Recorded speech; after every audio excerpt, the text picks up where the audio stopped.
kesempatan, taufik, dan juga hidayah, kemauan, keinginan menjalankan ibadah. Semoga ibadah yang sudah dijalankan diterima oleh Allah Subhanahu wa Ta'ala. Amin ya rabbal alamin. Salawat dan salam tercurah selalu kepada baginda Rasulullah Muhammad sallallahu alaihi wasallam beserta keluarga, sahabatnya, para pengikutnya hingga kita sebagai umatnya. Semoga nanti di hari kiamat kita semua mendapatkan syafaat baginda Rasulullah sallallahu alaihi wasallam. Amin ya rabbal alamin. Bapak Ibu jamaah rahimakumullah. Alhamdulillah wa syukru ala ni'amillah. Kita bersyukur kembali lagi pada pagi hari ini untuk yang kesekian kalinya dipertemukan oleh Allah dalam bingkai acara pengajian rutin setiap Sabtu subuh. Tentu sudah banyak ilmu, pengetahuan, dan pengalaman kita dapatkan.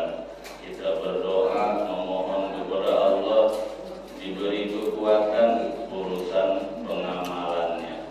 Kita diberi taufik hidayah mau ibadah. Amin ya rabbal alamin.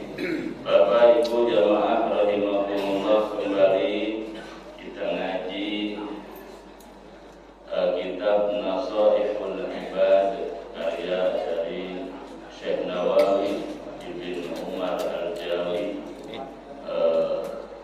Pertemuan yang kedua nih kitab ini ya, masih tentang nasihat, dua nasihat untuk kita sebagai hamba Allah atau berperilaku sebagai hamba Allah. Bismillahirrahmanirrahim. An Ali radhiyallahu ta'ala anhu wa karrama wajhah.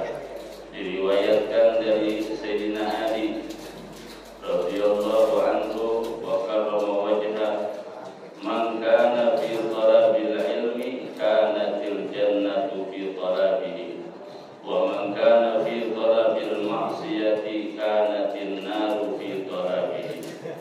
Man kana fi talabil ilmi, siapa saja orang yang ada atau sedang mengerjakan mencari ilmu, lagi ngaji, kanatil jannatu fi talabihi, hakikatnya bukan sedang mencari ilmu saja, hakikatnya sedang mencari surga. Bapak nih pagi ini ngaji berarti lagi menuju surga. Alhamdulillah.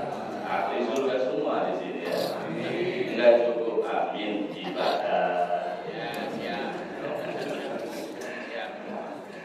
Sebaliknya, wa man kana fi talabil maksiyat, siapa orang yang dalam perjalanan hidupnya sedang bermaksiat, hakikatnya kanatin naru fi talabihi, dia sedang berjalan menuju nerakanya Allah. Kalau orang lagi ada dalam kebaikan, ada dalam pengajian, lagi berada menuju perjalanan ke surga. Kalau sebaliknya sedang menempuh maksiat, dosa kepada Allah, salah kepada Allah, hakikatnya sedang mendekati jurang neraka. Ini pilihan kembali ke kita, mau jalur kanan atau jalur kiri. Emang kanan apa? Ada yang tahu surga sebelah kanan. Nah, Bapak jamaah rahimahumullah, orang yang sedang mencari ilmu yang bermanfaat untuk dirinya, untuk ibadah dirinya. Karena ilmu untuk ibadah itu wajib hukumnya, sesuai dengan ibadahnya yang wajib.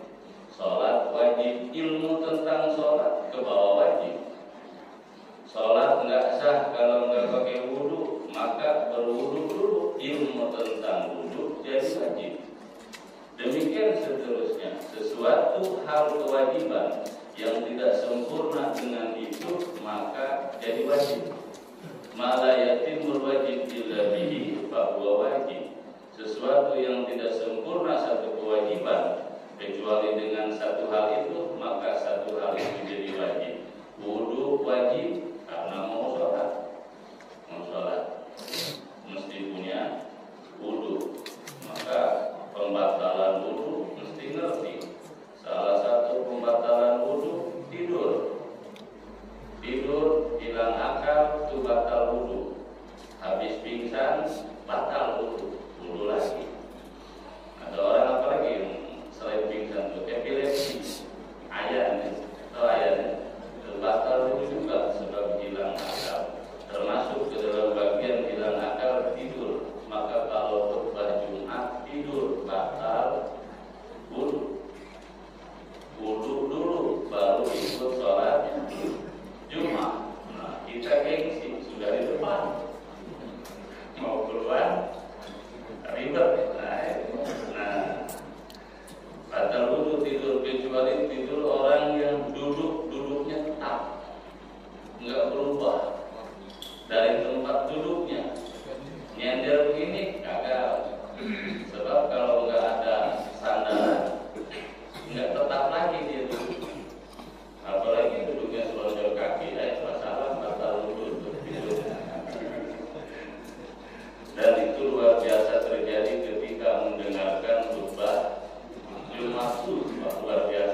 dimakamkannya pun di Baghdad.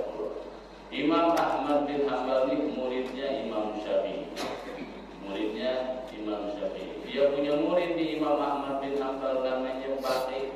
Baqi ini orang Andalusia, orang Spanyol. Dulu Andalusia Spanyol itu muslimnya banyak di sana. Sampai sekarang masih ada peninggalan ulama-ulamanya. Salah satu yang terkenal kitab Alfiyah Ibnu Malik. Nah, orang kalau mau bisa baca kitab kuning mesti ngaji kitab itu Alfiyah Ibnu Malik. Itu Ibnu Malik orang Andalus, orang Spanyol. Ini cerita muridnya Imam Ahmad Baqi ini orang Spanyol. Tapi pengen ngaji dapat ilmu, dengar ada ulama besar namanya Ahmad bin Hanbal. Ada di Irak, dia berangkat menembus dua benua Eropa, Afrika menuju ke Timur Tengah. Sampailah dia di Irak. Sampai di Irak dapat kabar bahwa Imam Ahmad bin Hanbal, Imam Hambali itu sedang dicekal oleh pemerintah, nggak boleh ngajar ngaji. Jadi urusan cekal mencekal, jegal menjegal bukan sekarang baik, dari dulu sudah ada. Imam Ahmad bin Hanbal, Imam Hambali, imam besar umat Islam, nggak boleh ngajar, nggak boleh buka pengajian umum, diisolasi dia di rumah sendiri. Tapi ini Baqi dari Spanyol pengen belajar sama beliau. Datang sudah kadang datang mendengar kabar seperti itu, tidak surut niatnya, terus semangat. Akhirnya mendengarkan pengajian-pengajian di masjid-masjid dari muridnya Imam Ahmad bin Hanbal. Bertanya dia, di mana alamatnya Imam Ahmad bin Hanbal? Di Baqi sudah sepuh, Pak. Sudah tua keadaan. Alamatnya di RW 9 RS Orindo misalnya. Dicari sama dia, ketemulah Imam Ahmad bin Hanbal. Ada apa? Saya pengen belajar hadis dengan sanad dan matan. Tuh, hadis pun begitu, disanadi, dimatani. Kita baca hadis, gurunya siapa nih hadis guru kita? Guru kita dari siapa lagi? Guru kita dari siapa lagi? Itu namanya sanad. Sama dengan kita punya mazhab ya. Nah, Bapak jamaah rahimakumullah, singkat cerita, Baqi ini saya pengen belajar hadis. Kata Imam Ahmad bin Hanbal, apa kamu tidak tahu kabar bahwa saya nggak boleh ngajar ngaji? Dengar, ngerti. Tapi kan bisa sembunyi-sembunyi. Oh boleh, kalau mau sembunyi-sembunyi. Syaratnya mau belajar hadis nggak boleh ada orang yang tahu. Terus gimana biar nggak ada orang yang tahu belajar? Ya sudah, kata Baqi, biar saya pura-pura jadi pengemis tiap hari ketuk pintu rumah kamu. Saya benar, bertahun-tahun itu dijaga.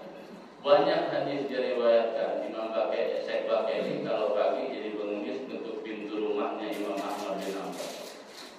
Seolah-olah mau bantu pengemis, diajak masuk, dikasih pelajaran 1 hadis, 2 hadis. Akhirnya jadi ulama besar. Sampai Imam Ahmad bin Hanbal dibolehkan kembali, ganti penguasa, dibolehkan kembali ngajar ngaji, buka pengajian umum. Baqi ini jadi ulama besar, menyebarkan Islam di Spanyol. Alhamdulillah. Artinya apa nih bisa? Keadaan apapun, kewajiban kita ngaji terus jalankan.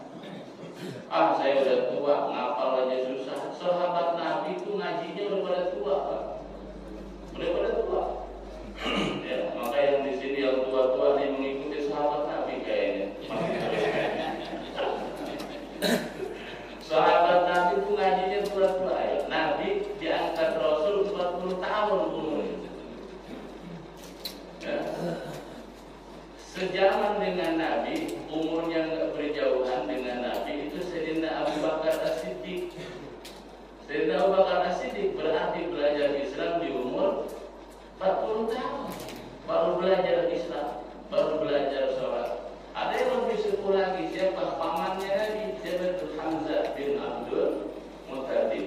Ini Hamzah bin Abdul Muttalib, pamannya Nabi, lebih sepuh mamanya Nabi.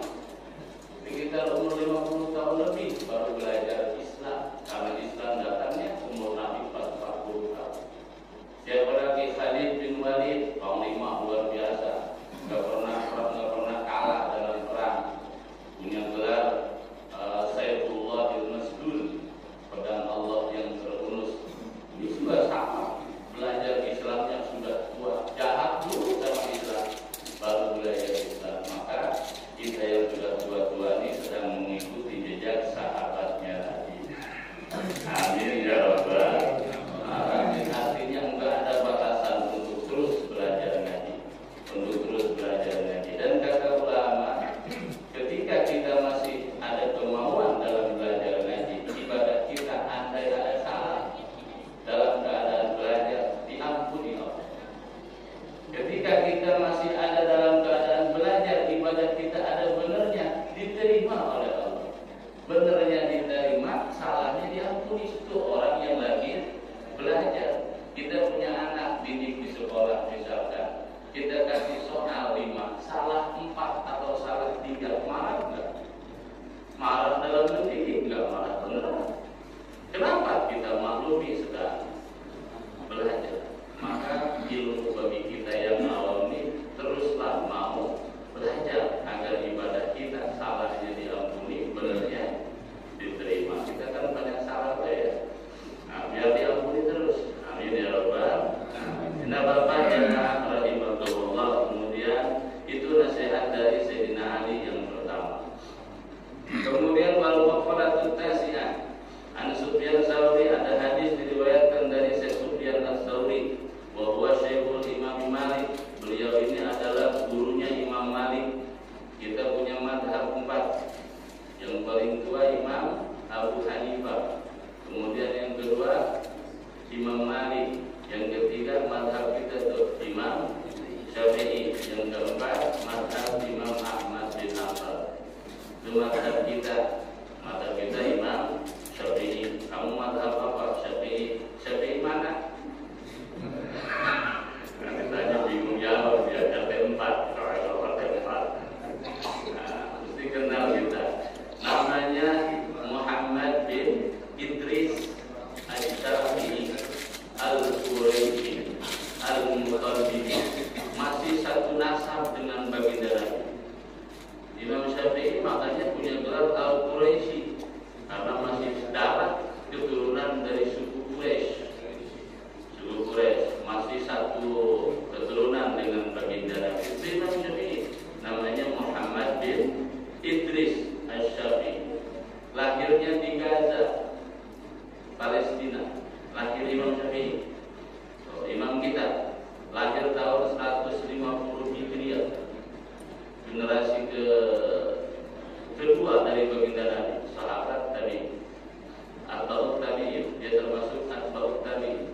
Imam Mujtahid, lahir 150 Hijriah. Imam kita atau Imam Syafi'i lahir di Gaza, Palestina. Itu kenapa kita mesti cinta Gaza?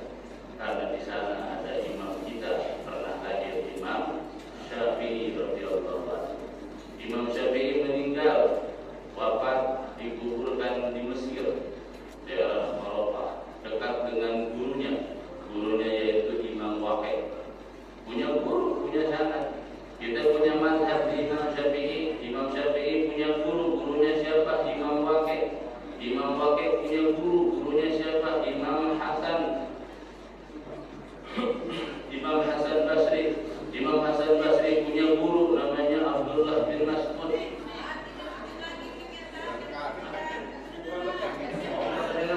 Dengar lagi, gini. Alhamdulillah. Baru dia mau saya.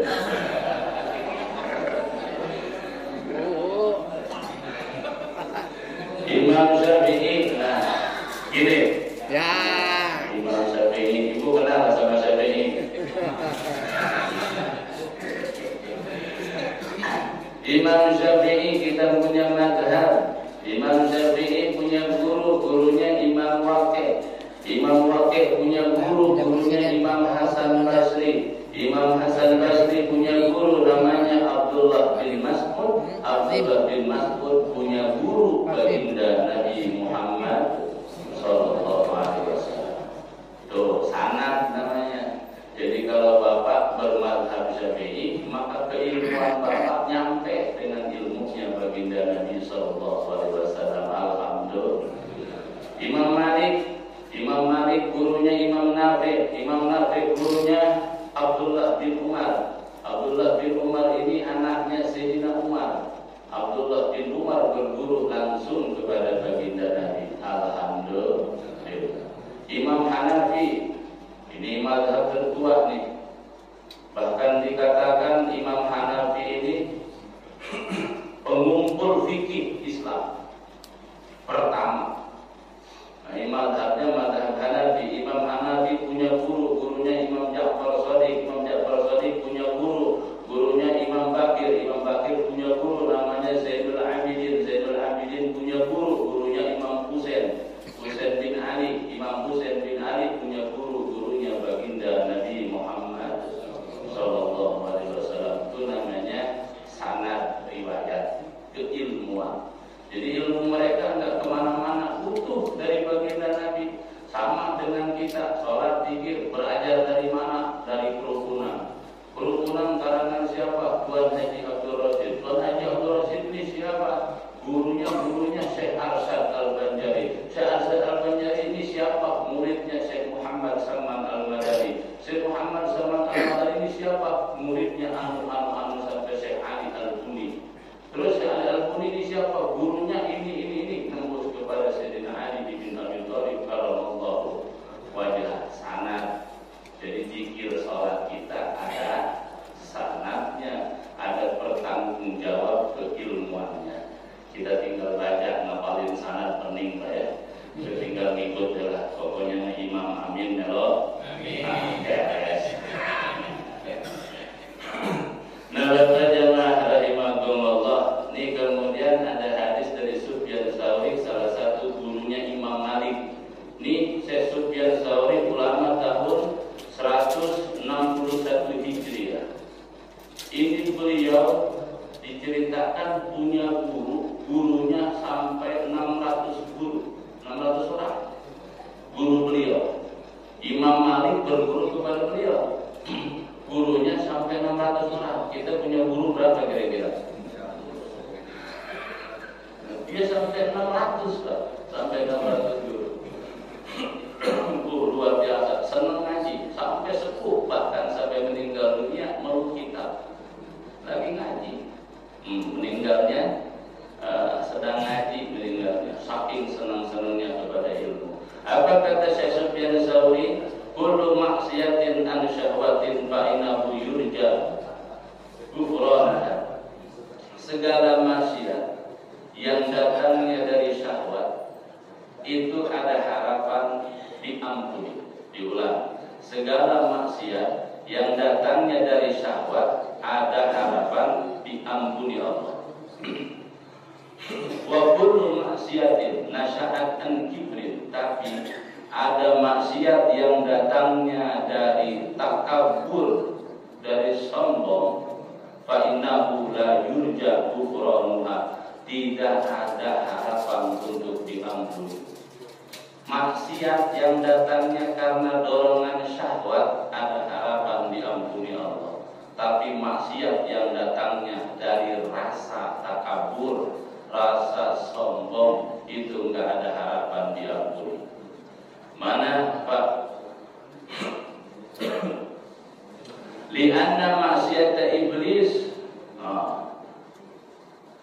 Mana itu pikiran ini?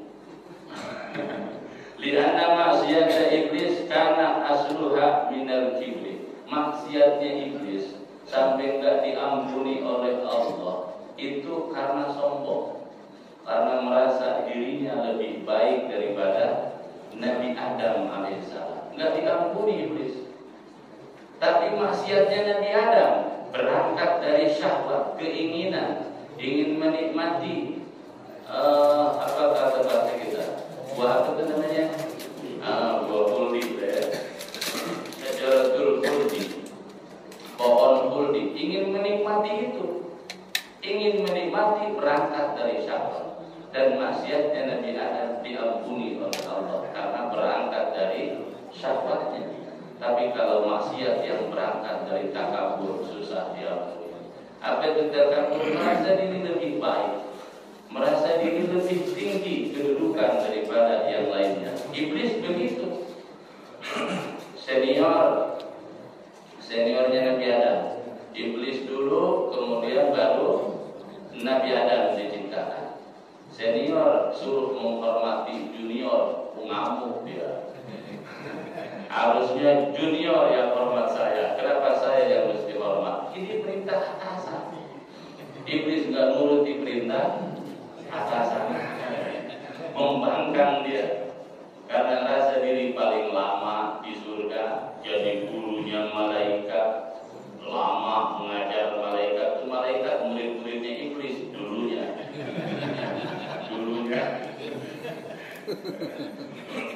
Kemudian karena nggak nurut sama perintah atasan, terlaknat tak diampuni. Dosa yang berangkat dari sombong susah diampuninya, tapi dosa yang berangkat dari syahwat ada harapan diampuni. Maka kita tinggal begitu tuh. Ketika kita merasa diri lebih baik, nah penyakit mulai datang tuh. Penyakit mulai datang. Itu datang halus. Apalagi di hati datangnya. Berangkat ke masjid paling duluan. Sudah duduk di masjid ngomong, aku yang paling soleh. Paling duluan datang ke masjid, orang belum pada datang, sudah habis pahala sholat. Mulai berangkat dari kesombongan. Punya ilmu begitu, bodoh tuh sholatnya begitu. Mulai. Maka ketika ditanya Sayyidatuna Aisyah Ummul Mukminin radhiyallahu anha, wahai Ummul Mukminin, wahai Siti Aisyah. Siti Aisyah ini perawi hadis paling banyak, sebab beliau istrinya baginda Nabi, sehari-hari ketemu dengan Nabi, jadi meriwayatkan hadis dari Nabi paling banyak. Siti Aisyah ditanya, wahai Ummul Mukminin, kapankah seseorang itu dianggap tidak baik? Kapankah seseorang dianggap tidak baik? Kata Siti Aisyah, seseorang dianggap tidak baik ketika dia mulai merasa baik. Seseorang dikatakan tidak baik ketika dia mulai merasa paling baik. Itu penyakit tuh.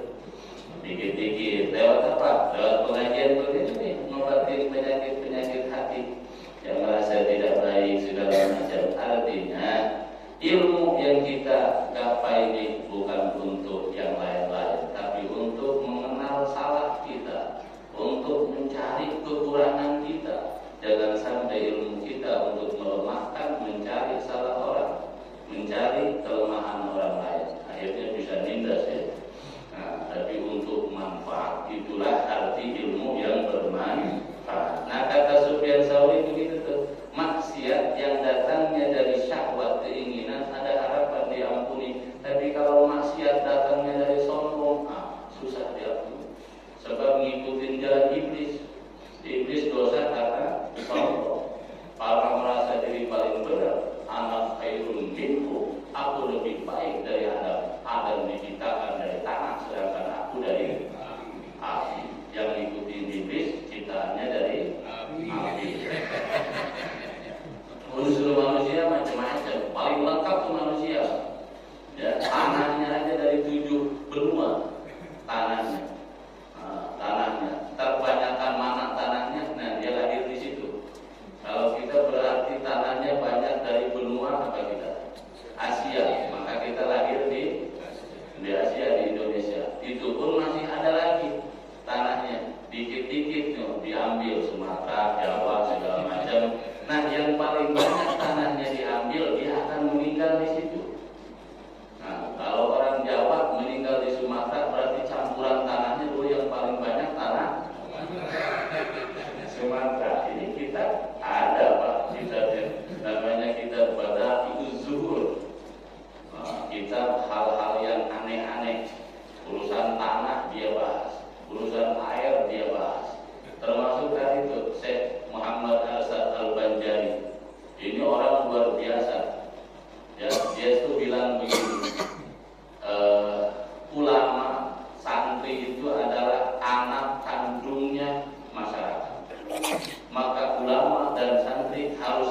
masyarakat, harus mengawal kebenaran agama yang ada dalam umat. Itu begitu, tidak eksklusif.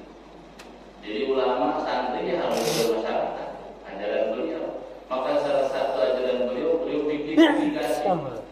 Ini cerita Syekh Muhammad Hasan Al-Banjari yang bapak baca kerukunan tuh, nyambung ke beliau. Nah itu luar biasa. Dia bikin irigasi petani kalau dia petani. Maka kata beliau, pinter dulu baru kaya.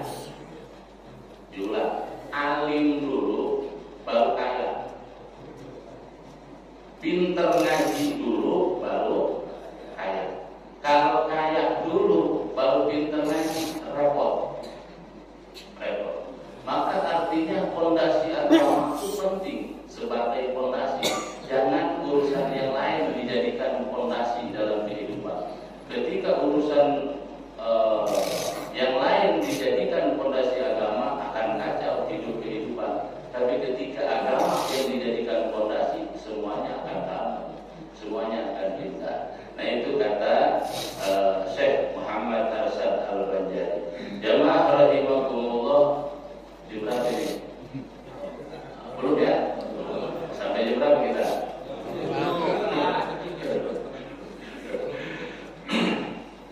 Kemudian nasihat yang selanjutnya dari ulama-ulama ahli hikmah, la tahqiru dzunubas shighar, jangan anggap enteng dosa kecil. Jangan anggap enteng dosa kecil. Fa innaha tashabu minha dzunubul kabair, karena dari dosa kecil bisa menjadi bibit tumbuhnya dosa yang besar. Nah ini dosa kecil. Nah, dosa kecil, kecil-kecil, lama-lama besar, sedikit-sedikit, lama-lama jadi bukit. Jadi jangan anggap enteng dosa yang kecil, karena kita nggak pernah tahu di mana murka Allah, di mana bencinya Allah, dosa yang mana kita nggak tahu. Demikian juga jangan anggap enteng amal yang kecil, karena kita nggak tahu dari amal mana Allah ridho pada kita, nggak tahu kita. Ya, makanya kebaikan sekecil apapun kerjakan, karena itu nggak tahu Allah ridhonya kita itu di mana, kita nggak tahu. Nah bapak jamaah rahimahumullah, jangan anggap kecil dosa yang kecil, karena dari dosa yang kecil bisa menjadi bibit tumbuhnya dosa yang besar. Maka kata baginda Nabi, la saghirata ma'al israr wa la kabirata ma'al istighfar. Tidak ada dosa yang kecil disertai dengan istighfar, dan tidak ada dosa besar kecuali disertai dengan kebalik. Tidak ada dosa besar kecuali dengan istighfar, enggak ada. Habis dosa besar juga kalau pakai istighfar. Tetapi tidak ada dosa yang kecil ma'al istiqrar disertai ketetapan. Dosa kecil ini ayo terus-terusan lama-lama jadi besar. Tidak ada dosa besar kalau tiap waktu astagfirullahaladzim, astagfirullahaladzim, terkikis, dikikis habis. Ya, panas yang tinggi aja di situ habis sama beko. Apalagi dosa sama istighfar dikikis terus habis, Pak. Habis saya kebagian, alhamdulillah.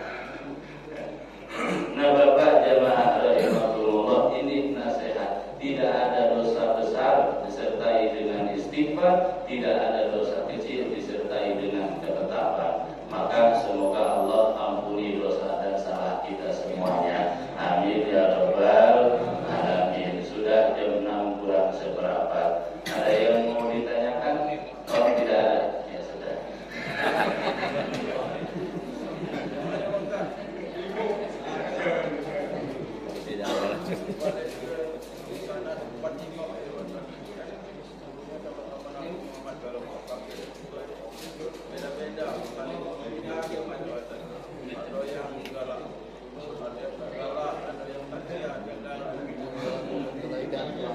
Baik.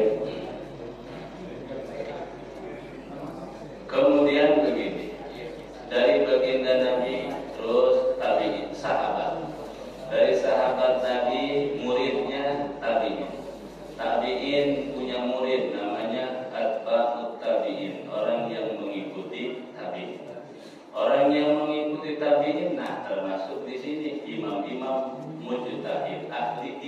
ijtihad. Ahli ijtihad itu apa? Mereka menetapkan hukum sendiri? Bukan.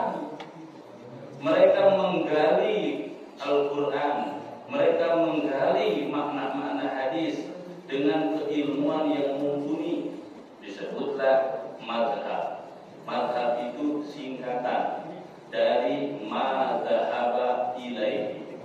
Seseorang berpendapat begini, Imam Syafi'i berpendapat begini, berdasarkan hadisnya ini, berdasarkan Al-Qurannya ini.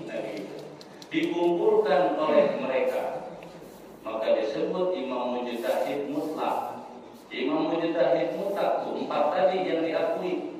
Kenapa diakui? Karena punya mudawan, punya kualifikasi, punya karya. Karya-karyanya dibukukan, akhirnya sampai kepada kita oleh muridnya. Mujtahid mutlak punya murid. Muridnya siapa? Namanya mujtahid fatwa. Mujtahid fatwa punya murid siapa? Namanya mujtahid taklid.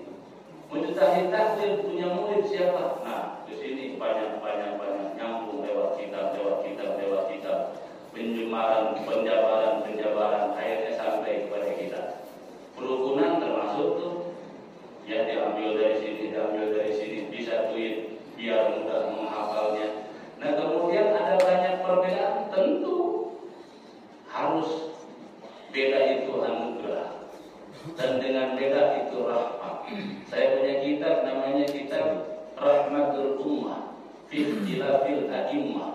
Artinya rahmat kebaikan untuk umat dari perbedaan para ulama, para imam. Asik Pak. Orang yang senang kunut lagi kunut, alhamdulillah. Tiba-tiba dia lupa kunut. Dia lupa enggak kunut, udah tahiyat, aduh belum kunut. Ingat ternyata ada yang enggak kunut, berarti boleh. Nah, sudah salam, selesai. Artinya asik semua. Maka perbedaan seperti itu harus ada, dan itu semua berdasar. Tinggal sekarang, ketika semua punya dasar, maka yang dipentingkan adalah bukan mementingkan pendapat sendiri, tapi bagaimana mensikapi pendapat itu. Maka kita punya ajaran di Nusantara. Ajaran kita di mana bumi dipijak, di situ langit dijunjung. Apa langit dijunjung dulu? Bumi dulu kan yang dipijak.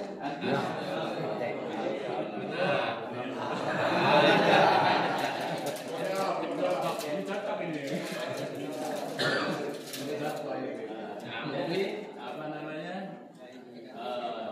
bersikap di mana tempat yang ramai dengan kebiasaan, jangan bawa kebiasaan baru. Nah itu karena kebiasaan lama sudah benar. Kita punya kebiasaan baru benar juga. Tapi dalam bersikap, nah di mana bumi dipijak, di situ langit dijunjung. Budaya saya, tradisi saya orang Sunda, datang ke Sumatera banyak beda. Apa mesti maksain Sunda di Sumatera? Salah. Ya ditinggalin wong saya.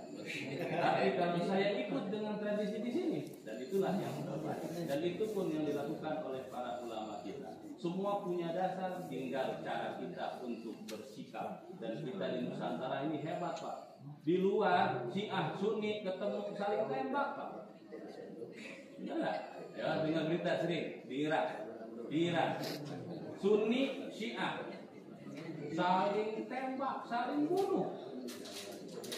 Enggak tanggung saling bunuhnya di masjid lagi Jumatan. Masya Allah. Ya, tapi di kita saking banyaknya perbedaan, tapi ada budaya yang mengikat. Di mana bumi dipijak, di situ langit dijunjung, terus aman baik, akhlak baik. Ini yang harus kita pertahankan. Dan inilah ulama-ulama Nusantara menyatukan kita. Alhamdulillah. Ya, di sana luar biasa, beda dikit, masya Allah, boykot segala macam nggak boleh. Di kita orang yang beda sama kita bikin pengajian boleh apa enggak? Boleh. Kita buat pengajian boleh apa enggak? Boleh. Enggak ada larangan selama tidak melanggar akidah. Urusan fikih itu luas. Urusan fikih.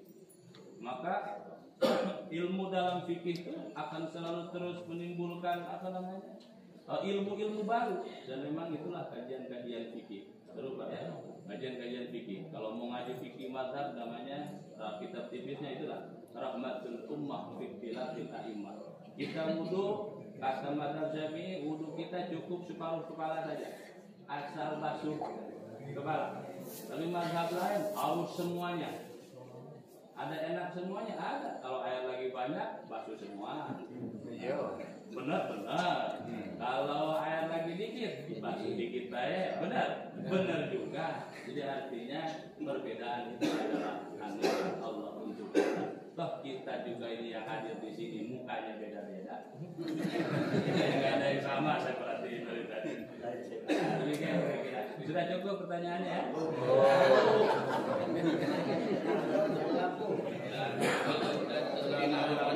Saya mau ngajak zikir, kedengeran nggak ya? Kedengeran ya? Ya kita zikir bentar ya. Sebelum zikir kita kirim doa Fatihah untuk almarhum almarhumah leluhur kita yang sudah meninggalkan kita masing-masing ya. Ada hadiahuna khususon li ruhi, silakan.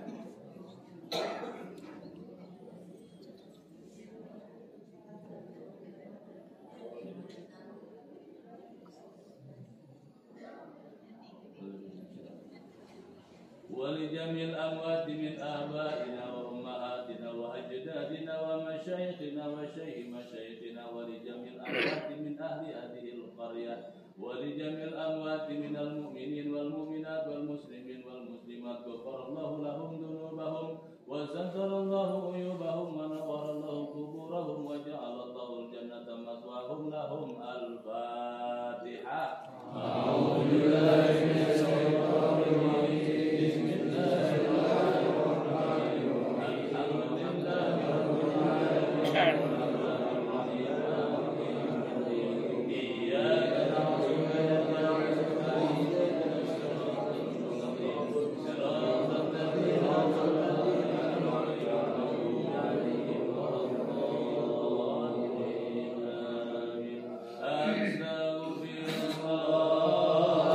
Allah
سيدنا محمد اللهم اغفر لنا ذنوبنا ولوالدينا وارحمهم كما ربونا صغارا اللهم اجعلنا يا الله وأولادنا وتلاميذنا من أهل العلم وأهل القرآن وأهل الخير ولا تجعل وإياهم من أهل المعصية وأهل الضير إنك على كل شيء قدير وبالإجابة جدير ربنا تقبل منا إنك أنت السميع العليم وتب علينا إنك أنت التواب الرحيم ربنا آتنا في الدنيا حسنة وفي الآخرة حسنة وقنا عذاب النار صلى الله على سيدنا محمد وعلى آله وصحبه وبارك وسلم سبحان ربك رب العزة عما يصفون وسلام على المرسلين والحمد لله رب العالمين. Kami